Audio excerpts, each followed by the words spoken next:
Hello 10th class. आपकी जो worksheet आई है आज की वर्कशीट नंबर है आपका 57।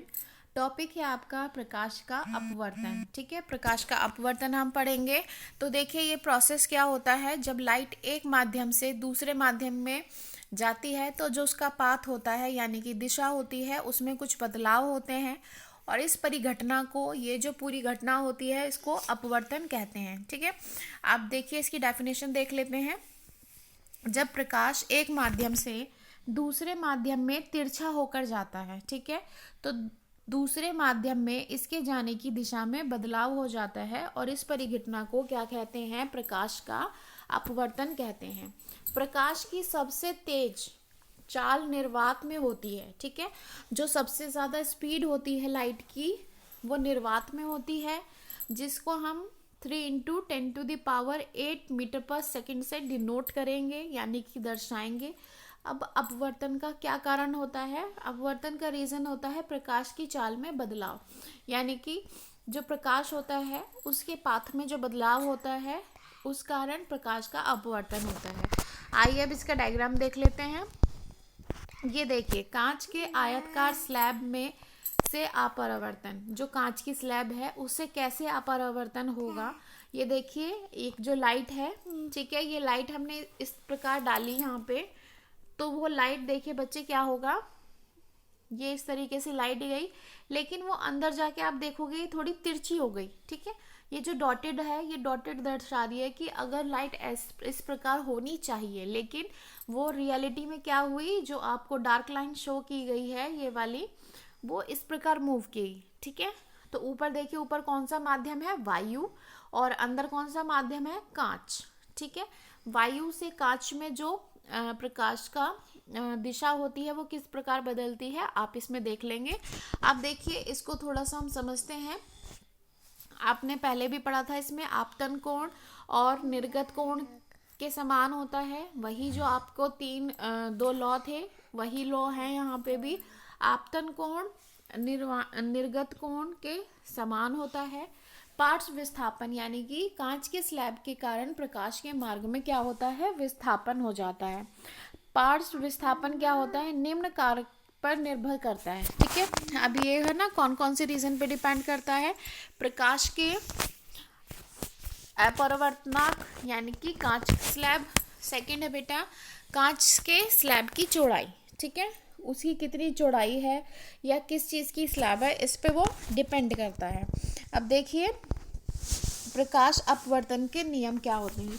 आपतित किरण जो होती है, आपतित किरण, अपरिवर्तित किरण तथा दोनों के मध्य को अलग करने वाले पृष्ठ के आपतन बिंदु पर अभिलंब सभी एक ही तल पर होते हैं। सेम वही जो आप बेटा अभी तक पढ़ते आए हो, जो इस तरीके से आपको दर्शाया था कि तीनों जो होंगी वो एक ही तल पे क्या होती हैं, एक ही तल पर या पृष्ठ पर होती हैं। ठीक है, दूसरा है कि जो स्थिरांक होता है यानी कि साइन आर बटे साइन आई बटे साइन आर होता है। स्थिरांक क्या होता है, साइन आई बटे साइन आर होता है। साइन आर जो होता है, साइन आर क्या होता है, आपतन कोण होता है, और साइन आर क्या होता है, अपवर्तन कोण होता है। ठीक है, और इनका जो अनुपात स्थिर होता है उसको हम स्नेल भी बोलते हैं। ठीक है, ये जो स्थिरांक है हम इसको स्नेल भी कह सकते हैं। अब देखिए नेक्स्ट बच्चे, अब इसमें अपवर्तनांक क्या होता है यानी कि एन क्या होगा, एन क्या होता है बेटा, दोनों मीडियम के बीच के मध्य होता है। एन देखिए, एन को किससे दर्शाया गया है यहाँ पे, एन है मध्यम 1 में प्रकाश की गति बटे मध्यम 2 में प्रकाश की गति। ठीक है, ये क्या है, ये एन दर्शा रहा है।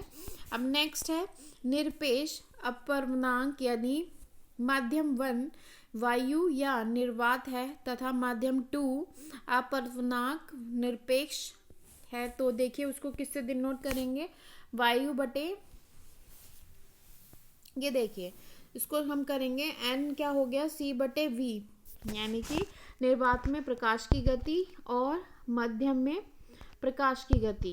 ठीक है, माध्यम जो भी दूसरा माध्यम होगा और निर्वात में उसकी गति। ठीक है, अब ये सब उसी के पॉइंट है बच्चे। अब एक बार इनको रीडिंग कर लेते हैं। प्रकाश संघनन माध्यम में यानी कि जो डेंस मीडियम होता है दिए गए दोनों माध्यम में जिसका अपवर्तनांक अधिक होता है उसे प्रकाशित सघन माध्यम कहते हैं। प्रकाशिक विरल माध्यम कौन सा होता है? दोनों माध्यम में जिसका अपवर्तनांक जो होता है वो कम होता है उसको बोला जाता है। जब प्रकाश किरण विरल से सघन माध्यम में जाती है तो उसकी चाल क्या होती है?